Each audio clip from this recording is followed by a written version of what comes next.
Then one of the 12, the one called Judas Iscariot, went to the chief priests and asked, "What are you willing to give me if I deliver him over to you?" So they counted out for him 30 pieces of silver. From then on, Judas watched for an opportunity to hand him over. We are all a little bit Judas, yet we have something in common with one of the most infamous characters of all human history. We all have our 30 pieces of silver. We like to think that Judas was this super evil person, this villain, but in reality we have no idea what Judas was like, what his personality was. The thing is, Jesus must have thought very highly of him. He was one of his trusted friends, to the point that he controlled their money. But he let his greed and selfishness desire come before his love for Jesus, before the love for his teacher and his friend. We could say that Judas was the worst person in history, that he betrayed and turned in the Lord, our God, to the authorities. But when you look at it and think about it, how often do we betray Christ for our own selfish desires? How often do we betray our God and trade our morals, dignity, and soul for money, lust, and power? For things that satisfy the short term but quickly fade away, leaving us yearning for more. Judas was human. He made a big mistake, but he had a purpose. He served a purpose for God that set things in motion, leading to the crucifixion of Jesus and the salvation of all humanity. He played an important part in this whole chain of events. But when Christ learned that it was Judas who was to betray him, I think Jesus was caught a little off guard. Think about if you've ever had someone you love, a friend or family member, betray you. Think about how much that hurts.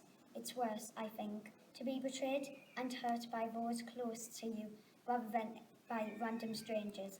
So Jesus, in his dismay and shock, was disappointed in this revelation, and he makes the statement that it would be better for a man if he had never been born. Of course, the actions of Judas are sinful on so many levels. He lied, he stole, he betrayed. He was greedy, but we all do this, some more than others, and at varying levels.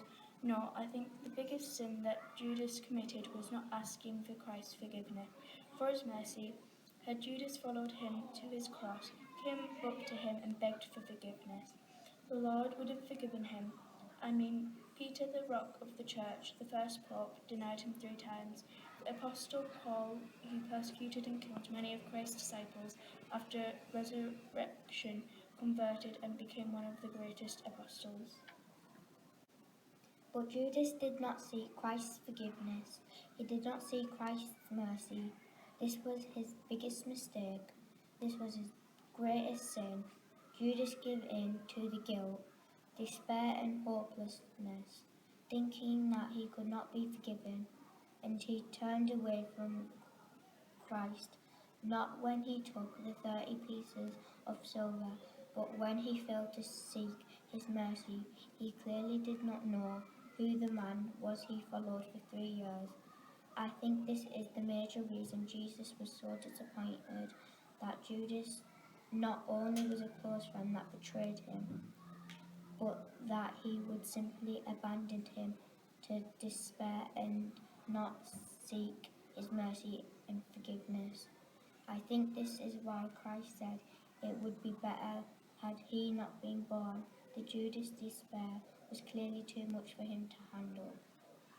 But fortunately, we often are too much like Judas. Too often we feel we have done too much, sinned too greatly that we are not worthy of forgiveness.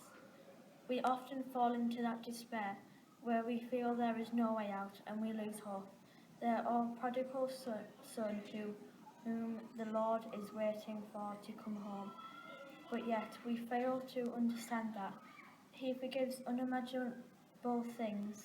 We have to seek it. We have to ask for it. And all too often we are simply too afraid, too proud to ask God for forgiveness. But yet that Judas purpose, He's the model of humanity and who we are in this world. It pained Jesus to see a friend given to the world like that. He knew what was going to happen, but perhaps how it happened and who contributed to it. And the fact Judas did not believe who Jesus was and that he could not show him mercy caused Jesus the most pain. But again, this is how God feels about us sometimes. We are all a little bit Judas. We all have our 3 pieces of silver. What is your 30 pieces of silver? What is the price which you betray God in your life? We have just a few more days of Lent. Use these days to really think about what the 30 pieces of silver in your life. Those things that prevent you from having a relationship with Christ. Is it your work and career? Is it material things of greed and desire for more? Is it the desire to control life on your own terms? Is it the daily vices or addictions that control your life? Now what are you going to do to trade those 30 pieces of silver in for a better relationship with Christ? It is more time in prayer, more time at Mass, more time in adoration, more charity for others, or better yet, more time in confession. What are you going to do to trade in your 30 pieces of silver for God's mercy? Use the rest of Lent to talk with Christ and ask Him to help you identify it, and then ask for His forgiveness. Don't fall into despair. Christ loves you no matter what you do. Judas did not realize this.